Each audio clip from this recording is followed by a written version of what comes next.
In the seemingly tranquil world we inhabit, a chilling secret lurks beneath the icy plains of the Arctic. In 1848, 129 elite sailors vanished mysteriously, leaving behind only endless speculation and bone-chilling legends. This event, known as the Franklin's Lost Expedition, remains one of the greatest enigmas in maritime history. In the 1840s, the British Empire was at the zenith of its power, having explored almost every corner of the world's oceans. However, the Arctic waters remained an uncharted territory on Earth. For Britain at the time, Arctic exploration was akin to the space race of the 1960s, a perfect opportunity to demonstrate national strength and individual courage.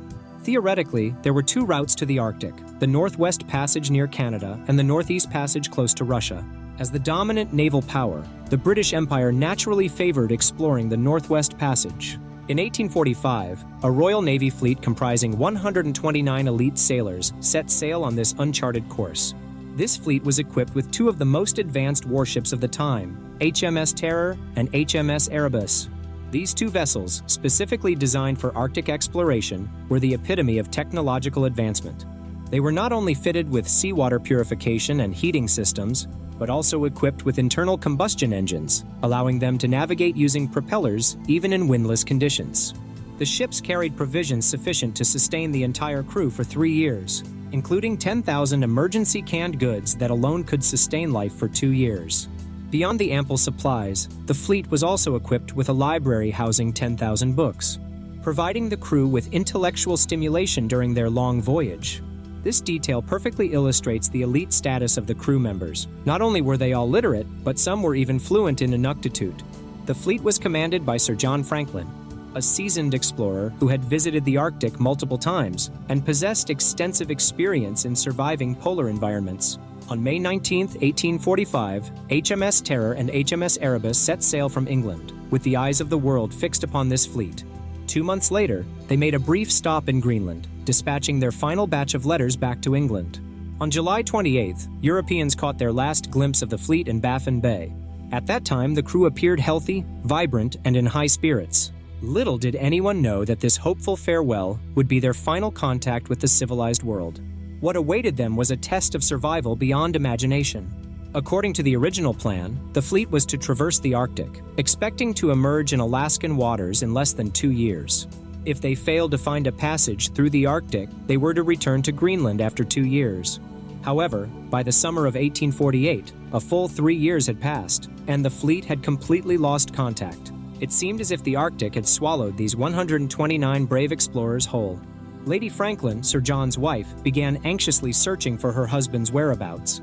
She tirelessly lobbied, imploring Parliament to quickly organize a rescue mission.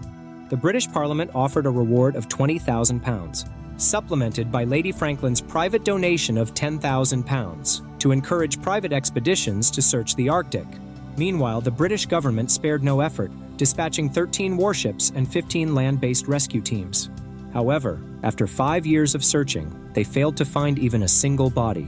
It appeared as if these 129 elite sailors had vanished into thin air on the Arctic ice. In 1853, 6 years after the fleet lost contact, the British Empire decided to launch another offensive. This time, they dispatched an even more formidable fleet to the Arctic, shouldering a threefold mission: to find Sir John Franklin's expedition, to solve the mystery of their disappearance, and to conquer the Arctic, demonstrating the might of the English Empire. This new fleet, consisting of 5 Queen's warships, represented the full extent of Britain's naval power. However, fate seemed to be conspiring against England. That winter was exceptionally harsh, and all 5 warships became firmly trapped in the Arctic ice. In the end, only one ship, the HMS North Star, managed to escape and return to England. This operation not only failed to locate the missing expedition, but also dealt a severe blow to the British Empire's prestige in the Arctic. The fleet commander narrowly escaped execution for the failure. Just as Britain found itself in dire straits, the United States sent a whaling ship that, after great hardship, successfully located and rescued the British ship HMS Resolute. Not only that, but the Americans repaired the ship to pristine condition and returned it to the British Queen. This gesture, on the international stage of the time, was akin to rubbing salt in Britain's wounds. On the surface, the British Queen made no mention of the incident. However, 3 years later, she made a perplexing decision. She had the HMS Resolute dismantled and its wood used to craft a desk. which was then presented as a gift to the United States. The American government placed this desk in the White House, specifically for the president's use. This piece of furniture, known as the Resolute desk, has been in use for over 200 years and has become one of the White House's iconic items. However, this seemingly peaceful international diplomatic maneuver was just the beginning of this thrilling story. The real mystery still lay hidden beneath the Arctic ice, waiting to be uncovered. In 1984, a major discovery brought new clues to this long-buried mystery. The Canadian government discovered 3 graves on Beechey Island, in which members of Sir John Franklin's expedition were buried. Surprisingly, these bodies were exceptionally well preserved. Based on these precious archaeological findings, scientists began to reconstruct the events that occurred within a year after the expedition's disappearance. According to archaeologists' speculations, in 1845, after leaving Greenland, the fleet reached Beechey Island in winter. Due to the frozen sea, the fleet was unable to continue sailing. The following summer, when the ice began to melt, they attempted to sail around the island from the west. However, they soon discovered that the ice on the western side had not fully melted, so they decided to change course and sail southward. After several months of arduous trekking, they finally reached the waters near King William Island. However, fate played another cruel joke on them. Their ships became trapped in ice once again. Thus, 129 elite sailors found themselves stranded on this desolate ice field. The date was September 12, 1846, surrounded by an endless expanse of snow. This date was recorded in a document discovered by archaeologists. Another important record was an abandonment order, which noted 2 key dates. The first was May 24, 1847, when a team was sent out to seek help.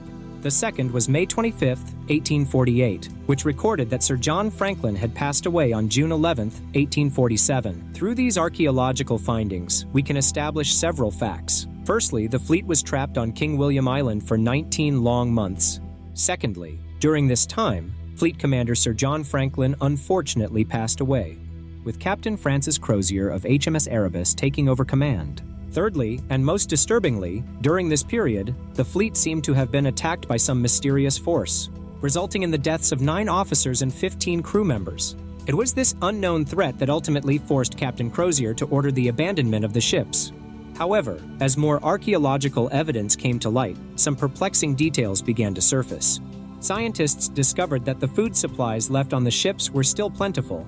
Even more puzzling was that when the crew decided to abandon ship, they didn't even take enough food with them. Captain Crozier's order to abandon ship seemed completely irrational. These discoveries raised a series of questions. Why did the original commander, Sir John Franklin, suddenly pass away? Why did the ship's log mysteriously disappear after the fleet encountered disaster?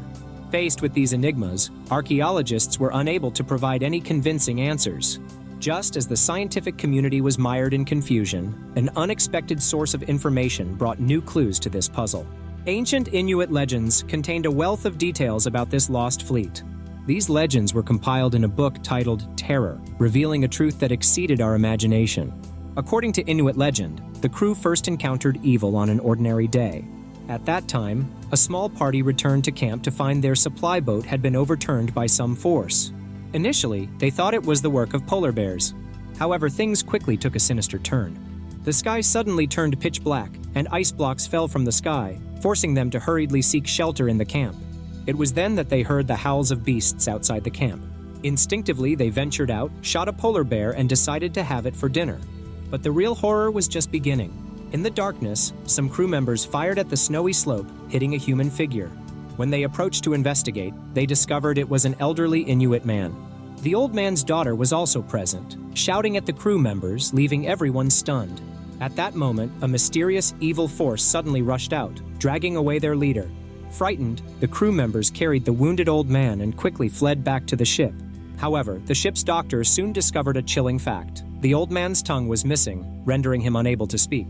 Suddenly, the old man's daughter seemed to sense something and began screaming hysterically. She tried to take the old man away, insisting that he must die on the ice. But in the end, the old man breathed his last in the ship's cabin. This eerie incident seemed to open Pandora's box. What followed was a series of supernatural horrors that would push this elite expedition to the brink of collapse. Fortunately, there was a crew member fluent in Inuktitut who translated the old man's daughter's words. She said that the deceased old man was a shaman, and his tongue had been sacrificed to some evil force. This force was originally controlled by the old man, but now that he was dead, the evil had lost its control and would come to kill everyone on the ship. The daughter begged them to flee quickly. But as elite members of the Royal Navy, these sailors were clearly not going to be frightened by the evil spoken of by the Inuit. They set up some traps in the wilderness, preparing to face this so-called evil with guns and cannons. However, they underestimated the threat they were about to face. One morning, Sir John Franklin came to the camp to inspect the defenses, and he was satisfied with the preparations. But at that moment, the mysterious evil force appeared again and dragged Sir Franklin away. The crew followed the trail of blood and found an ice cave, where Sir Franklin's body had been thrown. Chillingly, this ice cave was the very place where they had previously buried the old Inuit man. This evil seemed to possess some form of intelligence, first attacking the human commander. The Inuit legend further explained the nature of this evil. It was said that sometimes it would transform into a giant bear, but most of the time it was an invisible natural spirit wandering through the air. If a person had impurities in their body or evil thoughts in their mind, these impurities and evil thoughts would be activated by the evil, causing the person to go mad and slowly die in their insanity. This ancient legend, at first hearing, seems beyond our comprehension. However, modern scientific discoveries have provided a shocking explanation for this seemingly absurd story. The following discovery will reveal a truth more terrifying than any supernatural force. In 1992, scientists conducted a detailed examination of the 3 skeletons found on Beechey Island and over 500 bone fragments discovered in the wilderness. Their findings were shocking. The lead content in these sailors' bones was abnormally high. To determine the source of the lead, scientists conducted an in-depth investigation and finally identified 3 main sources. Firstly, the canned food on board was sealed with lead solder. Secondly, the water containers on the ship were made of lead. Lastly, the crew members had already been exposed to a large amount of lead pollution before boarding the ship. This discovery provided a scientific explanation for the impurities in the body mentioned in the Inuit legend. Chronic lead poisoning can indeed cause mental confusion and behavioral abnormalities. This also explains why the crew members didn't take the canned food with them when abandoning ship. They may have realized that continuing to consume these foods would exacerbate lead poisoning, further deteriorating their mental state. However, the truly chilling discovery was yet to come. Scientists found some bone-chilling clues from the over 400 bone fragments discovered in the wilderness. These bones, including neck bones, shoulder blades, hip bones, and elbow bones, had all been deliberately chopped. Particularly, the finger and toe bones were covered with knife marks. An anthropologist pointed out that this cutting method is typically used to make limbs appear like different animal species, a psychological barrier that humans must overcome before consuming the flesh of their own kind. This shocking discovery revealed a truth more terrifying than the Arctic cold. On this frozen wasteland, the limits of human nature were mercilessly broken. Faced with extreme environments and survival threats, these once elite individuals had resorted to cannibalism.